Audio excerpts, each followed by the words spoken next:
With us, we have Ken Kuntzelman, the director of the international team.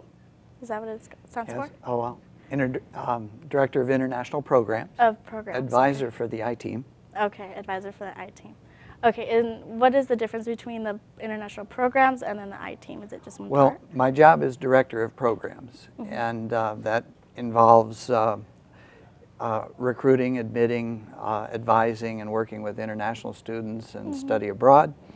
And part of my job is to advise our student club.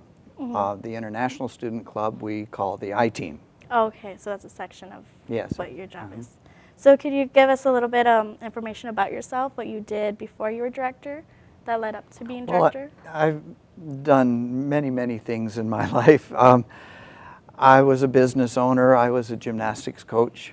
I've been a teacher in middle school and colleges and universities. And in the last 7 years, I've been director here for international programs at AWC. So did you work with international citizens before this?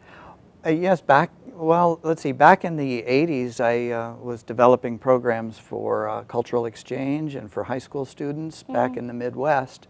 So that kind of got me started in the field of international education back then. And then you knew that you wanted to keep working in this? Well, I was always looking for opportunities to advance my career, and I know I'm very interested in working with cross-cultural situations and working toward understanding worldwide, and the best way to do that is to work with, promote international education. Okay, I see. And how has your experience been thus far being director? Being director here, it's been great. I started about 7 years ago and was able to really grow the program, bring international students, more and more numbers of them to our campus, quality students with highly dedicated and motivated students, and so that's been a great reward, and to see their impact on the campus through the years. Okay, and as director, what are some of your duties? Well, I guess it starts with recruitment, because we want to bring students here, and you know, we're competing with thousands of other colleges and universities. Right. So how do we get a student to know about AWC and come here? So we work, I used to travel quite a lot and visit other countries and talk to parents and students and high school counselors and that.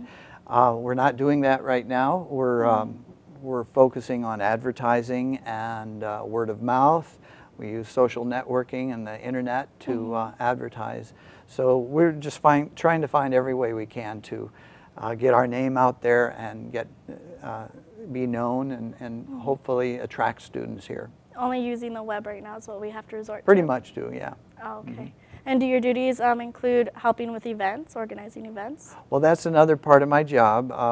Once we have students on campus, I do advising, both academic and cultural and social advising for students to help them adjust and get along well here and have a good experience while they're here. And another part of my job is what we would call community and campus programming.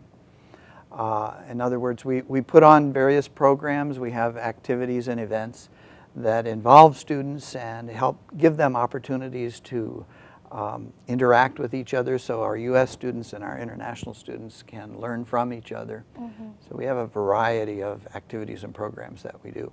Okay, and what are the demographics right now? Like from each country, what do we see more coming from? Like foreign students? Well, currently we have around 60 students here from 23 different countries. Okay. And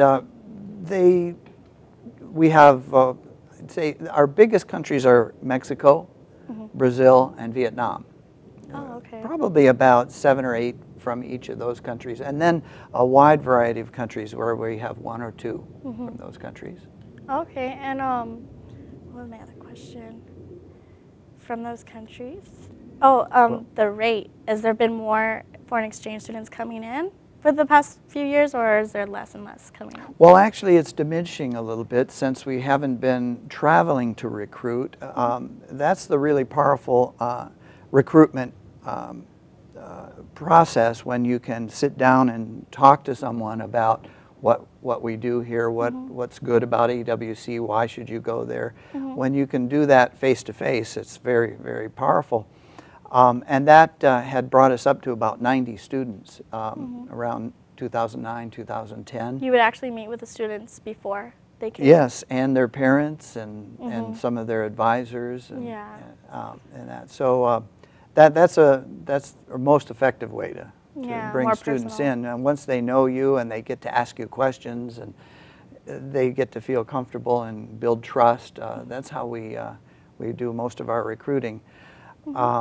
But since we've not been doing that, we have dropped off a little bit, and now we're down about 30% from before. So we still are working very hard to recruit, and we're still getting great students. Just the numbers are down a little. So those 60 students, are they all foreign exchange students, or are they also from here, from America, that can join the club?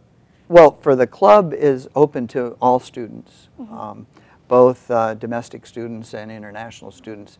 The club was originally started for international students pretty much exclusively, so that they had a place where they could go and a sense of belonging, which we try to maintain that very much. But with changes over the years and fewer international students here involved, we've also decided that it's a good idea to open it up to domestic students, U.S. students, because they're very interested in international ideas and building their global connections too.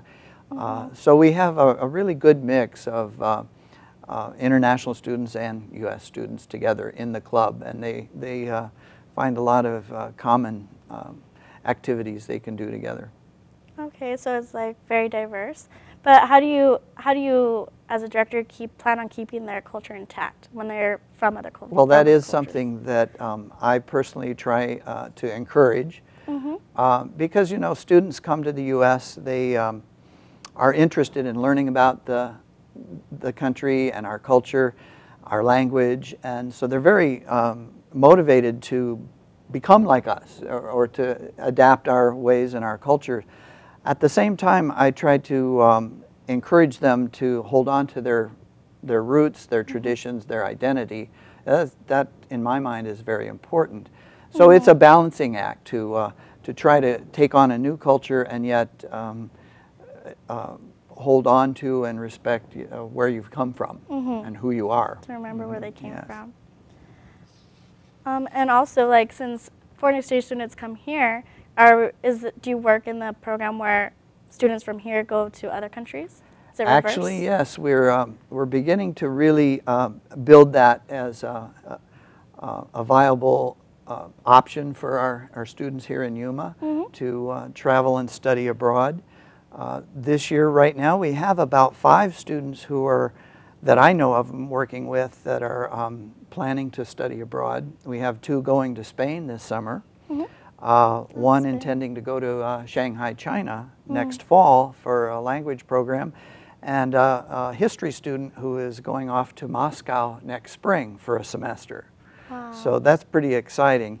And in addition, we have other students coming to study abroad opportunities through other means. I know our National Science Foundation internships, they have some summer internships, and last year we had 3 students out abroad, I think Malaysia, Russia, and perhaps it was, I forget the other country that they were at, but I know that is a growing trend, and we're looking for scholarships and a way to promote this and make students aware of the incredible opportunities there are for going beyond our horizons and experiencing other cultures.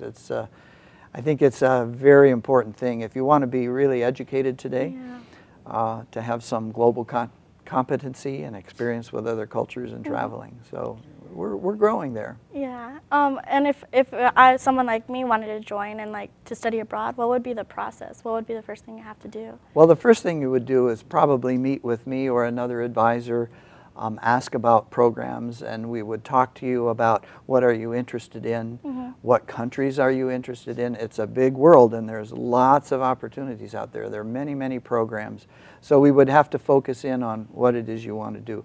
For example, there's a student that's going to Russia. He's been fascinated by Russia all his life, and he just decided once he heard that it was possible, he was very excited, and he said, I definitely want to go to Moscow. So we found a program for him that fits his needs, and so that's what I do, is try to fit the desires of the students with the possibilities that are out there. And so it takes some time sometimes to think about it. And then there's the financial consideration and the academic considerations that we all have to factor in. How do you promote the financial situation when it comes to studying abroad? Like, what are the steps the student can Well, do? there are scholarships available, so we do some searches there and help them apply to different scholarships. Right now, one of our students who's going this summer is actively raising funds by herself. She's she's doing fundraising in the community, really gung-ho, and I encourage her a lot on that. And as a matter of fact, we did a little promotion for those students at our recent event, What a Wonderful World. We had a big